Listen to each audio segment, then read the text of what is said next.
we have a different parabola this time. We are given y equals to, what is it? We have 2x squared plus 12x minus 18, isn't it? No, plus 18. Plus 18. Okay, and the first thing we have to do is the same as in the previous exercise. We have to calculate delta. So delta is given by the formula b squared minus 4 times a times c. Yeah? Now with this parabola, a is equal to 2, b is equal to 12, and c is equal to 18. So if I plug all of that inside this formula, what do we get? We get, well, let's see, b squared, that's going to be 12 squared, minus 4 times 2 times 18. 12 squared is 144. Then we have 4 times 2 times 18, okay, all without a calculator. So essentially, what we're really dealing with here is 8 times 18.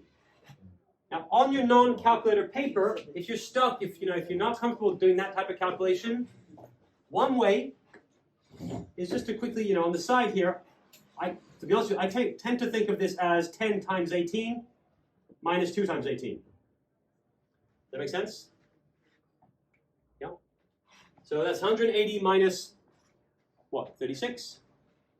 What does that give us? 144. Good, 144. Just to be clear, this would give me 180 minus 36. Perfect. So yeah, 144. Finally, delta will be equal to 0. Okay. Question 2, we have to solve the equation 2x squared plus 12x plus 18 equals to 0. So 2x squared plus 12x plus 18 equals to 0. Now, what had we seen? If delta is equal to 0, what does that mean? Yeah, there's one solution. There's only one solution to this equation, right? Okay, good. So we already know that this implies only one solution. It crosses the x-axis once. Yeah, good. The parabola will only touch the x-axis in one point. Absolutely. So going back to this, I know that the solution to the equation is therefore x equals to negative, or the opposite of b, over 2a. Yeah? If I carry on with that up here, just call it that, opposite of b over 2a. So in this case, that's the opposite of 12 over 2 times 2. That's equal to negative 12 over 4. Finally, x is equal to negative 3. Okay. Now, at that point, the parabola touches the x-axis. Is it a concave up or a concave down parabola? Up. Up. It's concave up, right. So somewhere in the back of your minds, you're sure to be thinking, okay, we have this type of scenario going on here. I have a parabola that is concave up, touches the x-axis once, then shoots back up. And that's at negative 3. That's what we're dealing with. This is kind of a special case because suddenly you should quickly realize that actually, okay, that x-intercept, or that 0, is, well, it's going to be, everything's going to pass through there because your axis of symmetry will also pass through it. It's the answer to... Your vertex will also be that point. We can see that that value is in fact the x-intercept. It's also the axis of symmetry, and it's also the vertex. Yeah, when delta is equal to 0, it's kind of awesome because everything falls into that same point. So we'll see that in a minute, of course. State the y-intercept. What's the y-intercept for this parabola?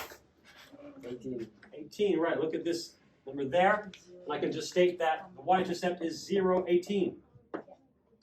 Question 4. The axis of symmetry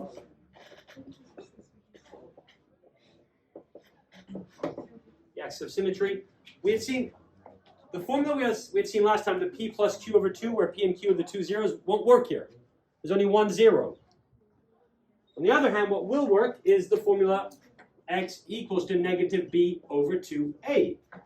And that just confirms, it's the same thing as what we have here. Exactly the same formula. And therefore, I know it's going to be x equals to negative 3. I'm sorry, we didn't have to do that. Right, if you look at it, I'm getting this value from exactly the same formula. no need to recalculate it. You can just state that answer. Question 5. We need the coordinates of the vertex. Now, the coordinates of the vertex, honestly, at this stage, you could just state them, right? Hopefully, if you make a sketch of the parabola, it's kind of, it's quite clear. You could confirm it, though. Okay. We know that the x-coordinate, and you really, let me insist here, in an exam, you could just show, you make your sketch and show the parabola, and the vertex is clearly, what are its coordinates? 0. -3, 0, right? You could just state that. But we could go ahead and actually show that that's the case. X-coordinate of vertex is x equals to -3. We know that already. And so the y-coordinate,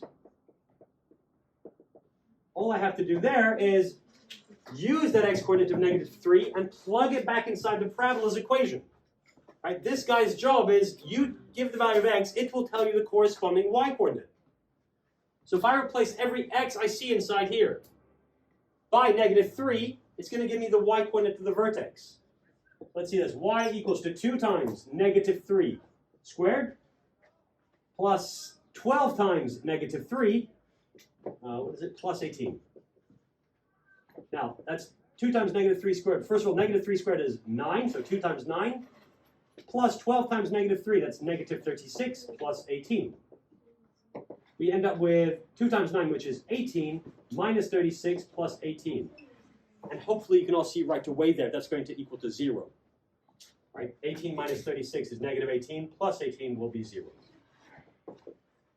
So the vertex has coordinates -3, 0. Done. Finally, last step, we have to sketch the parabola. And in this case, right over here,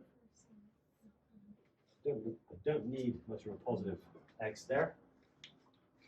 I have a sort of doodle / sketch over here already, but it should look something like this. So what was the y-intercept? We have it somewhere. 18. Okay. I'll just say this looks like that. It touches the x-axis here. I'll say that's 18. This is at -3.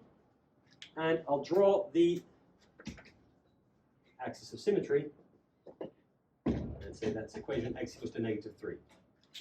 And to be clear, that it touches the x-axis at that point.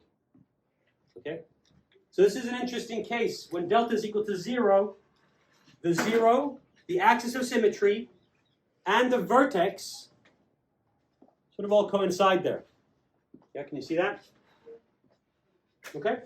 Good.